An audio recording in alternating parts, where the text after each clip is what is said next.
अस्सलाम वालेकुम viewers, welcome to my YouTube channel Pindi vlogger. अगर आप भी इफ्तारी में अपने लिए ये मज़े के चिकन वेजिटेबल रोल घर पर बनाना चाहते हैं तो मेरी ये वीडियो आप ज़रूर देखें। इससे आपको बहुत ही फ़ायदा मिलेगा। आपको ये बेहतरीन आपके चिकन वेजिटेबल रोल घर पे ही तैयार होंगे, बाज़ार से बहुत ही मुख्तलिफ, बाज़ार से बहुत ही यमी और बहुत ही कम बजट में भी हमारे बनकर काफ़ी सारे तैयार हो जाएंगे। तो चलिए हम वीडियो को स्टार्ट करते हैं। तो सबसे पहले यहाँ पर मैंने चिकन को इस तरह थोड़ा सा ऑयल डालकर मैंने यहाँ फ्राई करना है। मैंने इसके छोटी छोटी बोटियाँ बना ली हैं। इसमें मैंने थोड़ी सी चिली सॉस, सोया सॉस क्योंकि मुझे अच्छी लगती हैं, थोड़ा सा अदरक लहसुन का पेस्ट मैंने इसमें डालकर इसे अच्छी तरह भूनूंगी। इसके भूनने के बाद यहाँ पर मैं इसका बारीक बारीक रेशा बना लूँगी। यहाँ पर ये मैंने देखे इसमें मिक्स वेजिटेबल का यूज़ किया है। इसमें थोड़ी सी मैंने बारीक बारीक गाजर को कद्दूकश किया है, बंद गोभी लिया है, मटरों को भी मैंने थोड़ा सा पहले फ्राई कर लिया था ताकि थोड़ा सा सॉफ्ट हो जाए।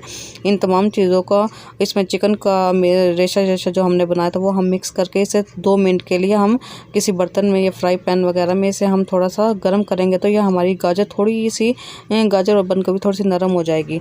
रोल पट्टी बनाने के लिए हमने ये बाहर से मांदा पट्टियाँ में इजीली मिल जाती है। ये हमें इस तरह थोड़ी सी बड़ी तकोने शेप में भी मिल जाती है। इससे थोड़ा सा हमारा रोल का साइज़ बड़ा हो जाता है और हमें चौकोर साइज़ में भी मिल जाती है, तो हम ये बाज़ार से इजीली ले सकते हैं। यहाँ पर ये मैं थोड़ा सा मैदा घोला है, इससे हमारी ये रोल खुलेंगे नहीं और बहुत अच्छे चिपक भी जाएंगे। तो ये हमने रोल बनाने के लिए सबसे पहले हमने थोड़ा सा इसका मांदा पट्टी का टुकड़ा दरमियान में रखना है। अगर हम ये नहीं रखेंगे तो इससे हमारे ये रोल क्रिस्पी नहीं होंगे ज़्यादा देर और ये क्या नाम ख़राब भी हो जाते हैं। हम इसे फ्रीज़ भी कर सकते हैं इस तरह।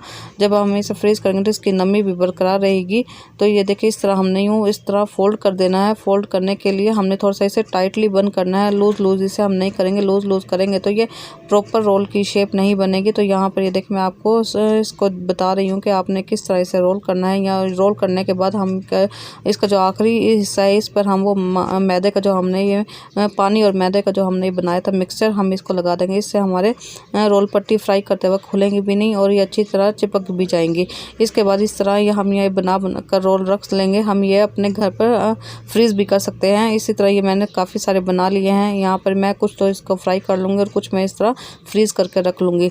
तो ये बहुत ही मज़े के आपके घर पे ही यमी से तैयार हो जाएंगे। इसके बाद हमने इसे ऑयल में फ्राई कर लेना है और ये इतना फ्राई बिल्कुल हमने इसे तेज़ आंच पे नहीं करना, हमने थोड़ी सी नॉर्मल आंच पे ही करना है इसे फ्राई, ताकि हमारा अंदर का मैदा भी अच्छी तरह से सॉफ्ट हो जाए। और हम इसमें हम चीज़ वगैरह का भी ऐड कर सकते हैं। ये देखिए हमारे मज़ेदार क्रिस्पी रोल घर पर ही बनकर तैयार हो गए हैं। इस तरह के मिक्स वेजिटेबल रोल हम घर पर ईज़िली बना सकते हैं। बाज़ार से तो हमें इस तरह के मिलते भी नहीं। हमें पता होता है कि हमारे हाथ से अपने साफ़ सुथरे तरीके से बने हुए हैं।